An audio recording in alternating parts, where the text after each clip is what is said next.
എന്തുകൊണ്ട് അമൃതം പൊടി കൊണ്ടാണ് ഞങ്ങൾ കേക്ക് ഉണ്ടാക്കാൻ പോകുന്നത്. അങ്ങനെ അതെങ്ങനെയാണ് കാണുന്നത് ഉണ്ടാക്കണമെന്ന് നമുക്ക് നോക്കാം അല്ലേ? സസ്യക്ക് അമൃതം പൊടി കേക്ക് ഇഷ്ടല്ലേ? ഇഷ്ടമാണ്. അപ്പൊ ഞങ്ങൾ അമൃതം പൊടി കേക്ക് ഉണ്ടാക്കി കാണിച്ചു തരാം. അപ്പം നമ്മൾ അമൃതം പൊടി കേക്ക് എങ്ങനെ ഉണ്ടാക്കണം വെച്ചാൽ നമ്മളിപ്പോൾ മൈദയ്ക്ക് പകരം അമൃതം പൊടിയാണ് യൂസ് ചെയ്യുക. പിന്നെ കൊക്കോ പൗഡർ, ഉപ്പ്, ബേക്കിംഗ് സോഡ.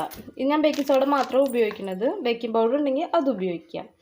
അപ്പോൾ ഈ 4 ഇൻഗ്രീഡിയൻസ് ആണ് നമുക്ക് ഡ്രൈ ഇൻഗ്രീഡിയൻസ് ആയിട്ട് വേണ്ടത്. അത് പൊടികളായിട്ട് ഉപയോഗിക്കേണ്ടത്. അപ്പോൾ നമുക്കതെങ്ങനെയാണ് ആദ്യം ഉണ്ടാക്കണമെന്ന് നോക്കാം. ഇൻഗ്രീഡിയൻസിന് 1 കപ്പ് അമൃതം പൊടിയാണ് ഞങ്ങളിവിടെ എടുക്കുന്നത്. 1 കപ്പ് അമൃതം പൊടി, പിന്നെ കൊക്കോ പൗഡർ ഉണ്ടെങ്കിൽ നമുക്ക് കൊക്കോ പൗഡർ ഇട്ടാൽ മതി. അപ്പോൾ 1 ടീസ്പൂൺ കൊക്കോ പൗഡറാണ്.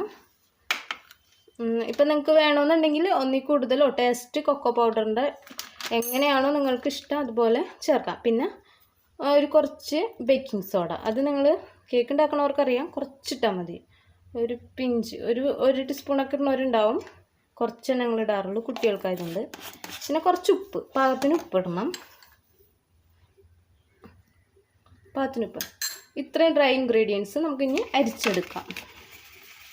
അപ്പോൾ അത് അരിച്ചെടുത്ത പൊടിയാണിത്. ഇത് നമുക്ക് മാറ്റി വയ്ക്കാം. അടുത്തത് നമുക്ക് ബാറ്റർ പോലത്തെ പോർഷനാണ്, അതായത് ഷുഗറൊക്കെ കൂടി അടിച്ചെടുക്കേണ്ട പോർഷനാണ്. അതെങ്ങനെയെന്ന് നോക്കാം. അപ്പോൾ എന്താണെന്ന് വെച്ചാൽ 1 ഗ്ലാസ്, അതായത് നമ്മൾ എടുത്ത പൊടി 1 ഗ്ലാസ് ആയിരുന്നില്ല, അപ്പോൾ 1 ഗ്ലാസ് പഞ്ചസാര പൊടിച്ചെടുക്കണം. പൊടിച്ച് നല്ല പൗഡർ ഫോം ആക്കി കഴിഞ്ഞിട്ട് ഈ മുട്ടയും എണ്ണയും കൂടി ഇട്ട് അടിച്ചെടുത്ത് ബാറ്റർ ഫോം ആക്കിയിട്ടാണ് നമ്മൾ യൂസ് ചെയ്യുന്നത്. അപ്പോൾ നമുക്ക് അടിച്ച് എടുക്കാം. 1 മുട്ടയാണ് ഞങ്ങളിവിടെ ഉപയോഗിക്കുന്നത്. 1 മുട്ട പൊട്ടിച്ചിടാം. പിന്നെ അതിനകത്തേക്ക് തന്നെ കുറച്ച് ഓയിൽ, അതായത് വെജിറ്റബിൾ ഓയിൽ, സൺഫ്ലവർ ഓയിലോ റിഫൈൻഡ് ഓയിലോ എന്ത് വേണമെങ്കിലും നിങ്ങൾക്ക് യൂസ് ചെയ്യാം. കുറച്ച് ഓയിൽ ഉപയോഗിച്ചിട്ട് വീണ്ടും അടിക്കാം. പിന്നെ ഇതിനകത്ത് നമുക്കിപ്പോൾ കൊക്കോ പൗഡർ ചേർക്കുന്നില്ല എങ്കിൽ നമ്മുടെ പൈനാപ്പിൾ എസൻസ് ഇല്ലേ, അത് യൂസ് ചെയ്യണമെങ്കിൽ നല്ല ടേസ്റ്റ് ആയിരിക്കും കേട്ടോ. ഞങ്ങളുടെ കയ്യിൽ ഇപ്പോൾ പൈനാപ്പിൾ എസൻസ് ഇല്ല, അതുകൊണ്ടാണ് ഞങ്ങൾ കൊക്കോ പൗഡർ യൂസ് ചെയ്തത്. പൈനാപ്പിൾ എസൻസ് ആണെങ്കിൽ നല്ല ടേസ്റ്റ് ഉണ്ടാവും കേട്ടോ, ഇതിന് നല്ല ടേസ്റ്റ് ആയിരിക്കും. അപ്പോൾ നമുക്കിതൊന്ന് അടിച്ചെടുത്ത് ബാറ്റർ പോലെ ആക്കാം. അപ്പോൾ ആ ബാറ്ററും ആ പൊടിയും കൂടി മിക്സ് ചെയ്ത് നമ്മൾ അടിച്ചെടുത്തു. രണ്ടും കൂടി അടിച്ച് കൂട്ടി. പിന്നെ ഇതിനകത്തോട്ടൊരു പ്രത്യേക കാര്യമുണ്ട്. ഈ ബാറ്ററിൻ്റെ കൺസിസ്റ്റൻസി ശരിയായില്ലെങ്കിൽ കുറച്ച് ചൂടുള്ള വെള്ളം ഒഴിച്ചാൽ മതി. പിന്നെ സാധാരണ നമ്മൾ എന്താ ചെയ്യണം, അതുപോലെ തന്നെ ഓയിൽ പേപ്പർ ഇട്ട് തടകി ഇതാ 3/4 ഭാഗം അല്ലെങ്കിൽ 1/4 ഭാഗത്തോളം ബാറ്ററാണത് കേക്കിൻ്റെ. ഇത് നമ്മളിനി പ്രീഹീറ്റ് ചെയ്ത കുക്കറിലോട്ട് വെക്കാൻ പോവുകയാണ്. ഇതാ ഈ റിങ്, ഞങ്ങൾ സപ്പോർട്ടിൻ്റെ ഈ റിങ്ങാണ് വെക്കുന്നത്. പ്രീഹീറ്റ് ചെയ്തിട്ടുണ്ട്, ഈ റിങ് വെക്കുന്നുണ്ട്. അതിൻ്റെ മുകളിലേക്ക്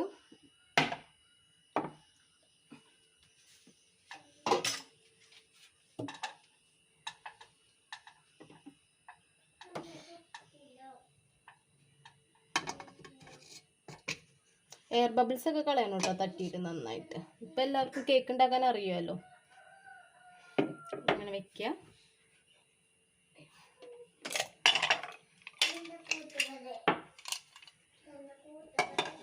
മൂടി വയ്ക്കാം. ഒരു 1 hour ആകുമ്പോഴേക്കും റെഡി ആവും കേട്ടോ. എന്നിട്ട് ഇടയ്ക്കൊന്ന് നമ്മളൊന്ന് തുറന്ന് നോക്കണം കേട്ടോ. ഒരു അരമണിക്കൂർ കഴിഞ്ഞിട്ടൊന്ന് തുറന്ന് നോക്കണം എങ്ങനെയാണത് പൊന്തി വരുന്നുണ്ടാകുന്നൊക്കെ. അപ്പോൾ അരമണിക്കൂർ കഴിഞ്ഞിട്ടുണ്ട്. അപ്പോൾ നമ്മുടെ കേക്ക് റെഡി ആയിട്ടുണ്ട്. ചില സമയത്തൊക്കെ 1 മണിക്കൂർ എടുക്കാറുണ്ട്. ഇപ്പോൾ എന്താണെന്ന് അറിയില്ല, അരമണിക്കൂറായപ്പോൾ ഞാൻ ഓപ്പൺ ചെയ്ത് നോക്കിയപ്പോൾ കേക്ക് ഇതായി നല്ല സ്പോഞ്ച് പോലെ ആയിട്ടുണ്ട്. നമുക്ക് വേണമെങ്കിൽ ഒരു നീഡിൽ ഉപയോഗിച്ച് കുത്തി നോക്കാം. കണ്ടോ, ഒട്ടിപ്പിടിക്കണമൊന്നുമില്ല. അപ്പോൾ റെഡി ആയിട്ടുണ്ട്. അപ്പം നമുക്കിനി ഗ്യാസ് ഓഫ് ആക്കാം. ഇനി ഇതെടുത്തിട്ട് തണുക്കാൻ വയ്ക്കുക. അതിൽ നിന്ന് എടുക്കാം. അപ്പം ഇനി തണുക്കാനായിട്ട് വെക്കാൻ നോക്കാം നമുക്ക്. കേക്ക് റെഡിയാക്കണ നിങ്ങൾക്ക് കണ്ടല്ല, ചോക്ലേറ്റ് കേക്ക് പോലെയാണ്. നല്ല ടേസ്റ്റാണ് ഇതിന്. അല്ല സസ്രക്ക് ഇഷ്ടമല്ലേ? ഇതെല്ലാവർക്കും ഇഷ്ടമാണ്. നിങ്ങളൊന്ന് ഉണ്ടാക്കി നോക്കണം കേട്ടോ. സസ്രക്ക് ഭയങ്കര ഇഷ്ടമാണ്. Happy birthday Shuppu, happy birthday Shuppu. മുറിക്കാട്ട് നമുക്ക് മുറിക്കാട്ടോ.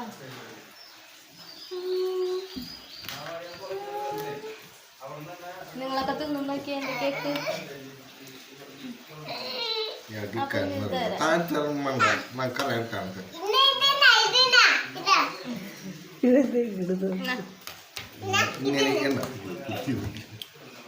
ഇങ്ങനെ എടുക്കാൻ മനസ്സിലായില്ലേ?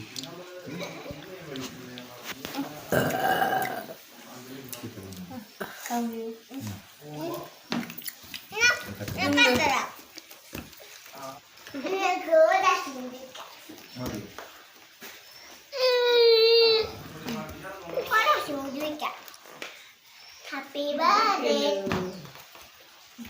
Mammoth Nokia bye bye. See you. ഞങ്ങൾ പുതിയ സംഭവങ്ങളൊക്കെ ആയിട്ട് വരാല്ലേ? See you പറ. Bye bye. Bye bye.